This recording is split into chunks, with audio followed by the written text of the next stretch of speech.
एहसन इकबाल साहब ने एक स्टेटमेंट दिया कि पूरी दुनिया में इमरान खान का कोई गारंटर नहीं है। गारंटर इमरान खान को क्यों चाहिए जी? गारंटर तो चाहिए होता है उन लोगों को जो लोग कमजोर हो या जिनका किरदार कमजोर हो। यानी वो तो गारंटर तो पालतू लोगों का होता है कि जनाब ये हमारा आदमी है, बेफिक्र हो जाए, कुछ नहीं कहना तानू, या इसकी हम गारंटी दे देते हैं, आपको कोई प्रॉब्लम नहीं होगा, हम बता देते हैं। आजाद लोगों की तो कोई गारंटी नहीं होती, वो तो वही करते हैं जो उनका दिल करता है, या वो वही करते हैं जो उनके उसूल कहते हैं। आजाद लोगों की गारंटी तो नहीं दी जा सकती। अब ये नहीं जिस तरह मियां नवाज शरीफ की गारंटी आ जाती है बाहर से, क्योंकि सारे जानते हैं कि फंसा हुआ आदमी है, कारोबारी आदमी है, कभी भी अपना माली नुकसान नहीं करेगा। इसको हम साथ ले जाते हैं, उन्हें कहते हैं ठीक है जी मेरी गारंटी दे दे, ठीक है जी। वो अपनी चीजें गिरवी भी रख लेते हैं, बाहर दुनिया के अंदर उनकी जायदादें भी हैं, तो उनकी गारंटी दी जा सकती है। एक ऐसा आदमी जिसका उन्हें पता है इसका करैक्टर कोई नहीं है, जब मर्जी इसको दबाया जा सकता है, इसका बाजू मरोड़ा जा सकता है, इसकी कमजोरियां हमारे पास हैं, तो इसकी हम गारंटी दे सकते हैं। इमरान खान की गारंटी कौन दे सकता है? किसी की क्या जरूरत है कि गारंटी देगा? उसकी कमजोरी किसी के पास नहीं है तो गारंटी कौन देगा? और क्या आप ये कह सकते हैं कि इमरान खान को हम टेम करके आपको दे देंगे? आजाद आदमी की कोई गारंटी नहीं होती। गारंटी होती है पालतू लोगों की, और गारंटी होती है कमजोर लोगों की। किरदार वाले आदमी की गारंटी नहीं होती। एहसन इकबाल साहब को इतनी सी बात समझ आ जाती ना, तो आज वो नवाज शरीफ के साथ नहीं होते। चले इस बात को यहां पे रोक लेते हैं, इमरान खान की कौन गारंटी देगा? यानी गारंटी तो ये अजीब सी बात ही की है कि पूरी दुनिया में कोई गारंटी नहीं दे रहा। भाई इमरान खान को एस्टेब्लिशमेंट ने गारंटी देनी है कि अब हम वो नहीं करेंगे जो हमने पहले किया था। एस्टेब्लिशमेंट ने गारंटी देनी है कि अवाम के मैंडेट का एहतराम होगा, पाकिस्तान में रूल ऑफ लॉ होगा, पाकिस्तान में आजादी इज़हार राय होगी, पाकिस्तान में इंसानों को नहीं कुचला जाएगा, पाकिस्तान के अंदर जुल्म जबर और फस्ताहियत खत्म की जाएगी। ये गारंटी पाकिस्तान की एस्टेब्लिशमेंट ने देनी है। पाकिस्तान के आईन ने यह गारंटी दी हुई है, लेकिन आजकल इस गारंटी के ऊपर अमल दरामद नहीं हो रहा। तो ये बहुत अजीब बात की उन्होंने। बहरहाल चले आगे बढ़ते हैं। इमरान खान साहब का एक स्टेटमेंट आया और एक field marshal general Asim Munir का एक स्टेटमेंट आया। पहले इमरान खान का स्टेटमेंट, उसी ऑर्डर से चलना चाहिए, वो लीडर है, उनका स्टेटमेंट पहले आपको सुना देते हैं। तो इमरान खान साहब का जो स्टेटमेंट है वो स्टेटमेंट बताऊंगा और फिर कुछ चीजें आपको उसके साथ मैं रिलेट करूंगा। फिर आसिम मुनीर साहब का जो टीचर्स के साथ उन्होंने बातचीत की वो स्टेटमेंट आपको बताऊंगा, फिर उससे मुताल्लिका चीजें आपके सामने रखूंगा। ये दोनों बयान जो है ना वो साथ रख के देखना बड़ा जरूरी है, इससे आपको मौजूदा हालात का पूरा अंदाजा हो जाएगा कौन किधर खड़ा है। इमरान खान कहते हैं मुझे 2 साल पहले कहा गया कि 3 साल के लिए पीछे हट जाऊं और मौजूदा निजाम को चलने दूं, लेकिन मैं किसी यजीद के कहने पर 3 साल तो क्या 3 मिनट भी खामोश नहीं रहूंगा।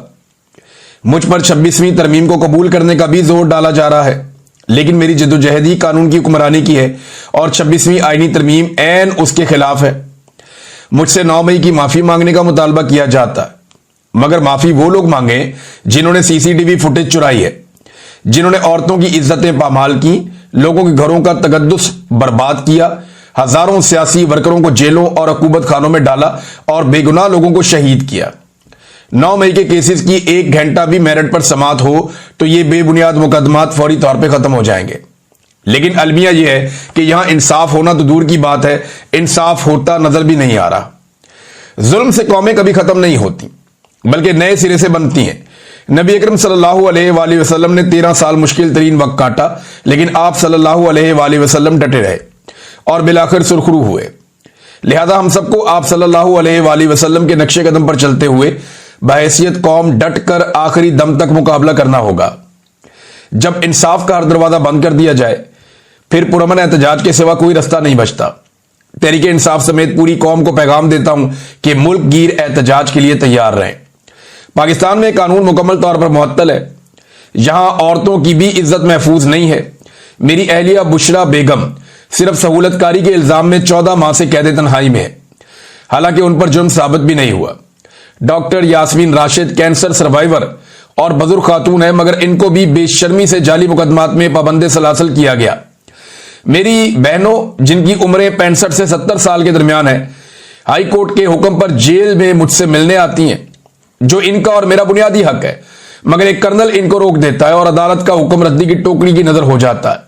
जंगल के कानून का यह आलम है कि मेरी बहनों को यहां से गिरफ्तार किया जाता है और चक्री के पास आधी रात को ले जाकर बेयारो मददगार छोड़ दिया जाता है। जिस मुल्क में अपनी खवातीन के साथ ऐसा सलूक हो, वहां का इखलाकी मेयार फौत हो चुका है। मरियम नवाज के लंदन में 5 फ्लैट्स निकले थे, मगर उनकी जमानत 2 माह में ही हो गई थी, क्योंकि शरीफ खानदान डील पर राजी हो गया था। जो फिरौनियत के आगे झुक जाता है उसके सब केस माफ हो जाते हैं, मगर जो हक पर खड़ा हो जाता है वो बेजुर्म भी सजावार ठहरता है, उसको सजा दी जाती है, चाहे उसका गुनाह कोई भी ना हो। 2 साल में बैरून मुल्क से कोई सरमायाकारी इसीलिए नहीं आ सकी क्योंकि दुनिया जानती है कि यहां कानून एक कर्नल के जूते की नोक पर है।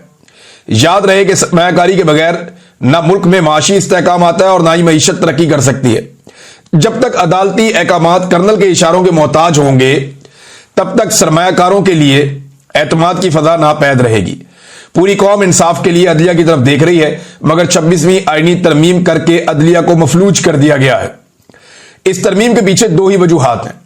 एक तो धांधली ज़दा इलेक्शन का तहफ़्फ़ुज़ करना, दूसरा मुझ समेत तरीके इंसाफ की लीडरशिप और कारकुनान को जेल में कैद रखना और एहतसाब के खौफ के बगैर बुनियादी इंसानी हुकूक की खिलाफ वर्जी करना।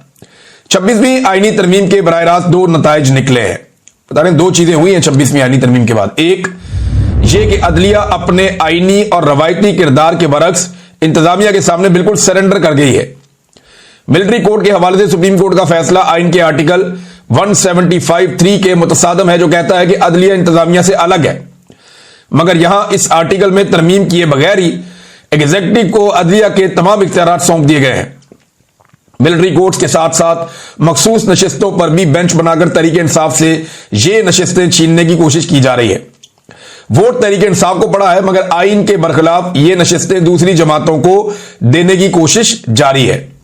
दूसरा उन्होंने कहा यह कि अदलिया इस कदर मफलूज हो चुकी है कि आला अदलिया और जज अपनी मर्जी से मुकदमात लगा ही नहीं सकते। नतीजतन मुझे भी अदालतों से इंसाफ नहीं मिल रहा। कभी मेरे केसेस के लिए बेंच मुकम्मल नहीं होता, कभी समाअत नहीं होती, जानबूझकर मेरे मुकदमात को अल्तवा में रखा जाता है। मेरे बुनियादी इंसानी हुकूक भी मुअत्तल हैं। जेल मैनुअल के मुताबिक जो हुकूक एक आम कैदी को हासिल होते हैं मुझे वो भी नहीं दिए जा रहे। मेरे बच्चों से मेरी बात नहीं करवाई जाती। मेरी अहलिया से हफ्ते में एक तयशुदा मुलाकात भी रोक दी जाती है, और तो और मेरी किताबें तक रोक दी जाती हैं। यह सब सिर्फ इसलिए किया जा रहा है ताकि मैं टूट जाऊं। पहले काजी फायद ईसा के जरिए पाकिस्तान में फस्तायत जारी थी, अब 26वीं तरमीम के जरिए जुल्म को तहफ़्फ़ुज़ दिया जा रहा है। आज अदलिया तारीख की दुरुस्त सिमत खड़ी नहीं होगी तो इनका नाम भी जस्टिस मुनीर, जस्टिस काजी फायद ईसा के साथ ही लिखा जाएगा, जो हमेशा तारीख में मुजरिम ही रहेंगे। मेरी तरफ से सलमान अकरम राजा बुनियादी इंसानी हुकूक की खिलाफ वर्जियों, औरतों से बदसलूकी, 26वीं तरमीम और कर्नल सतह के लोगों की जानिब से मुसलसल तौहीन अदालत जैसी कानून की पामाली पर सुप्रीम कोर्ट के दोनों सरबराहान और हाई कोर्ट के जजेस को खत तहरीर करें। ये बोझ जजेस के कंधों पर है कि वो इंसाफ का निजाम कायम करके तारीख की दुरुस्त जानिब खड़े होते हैं।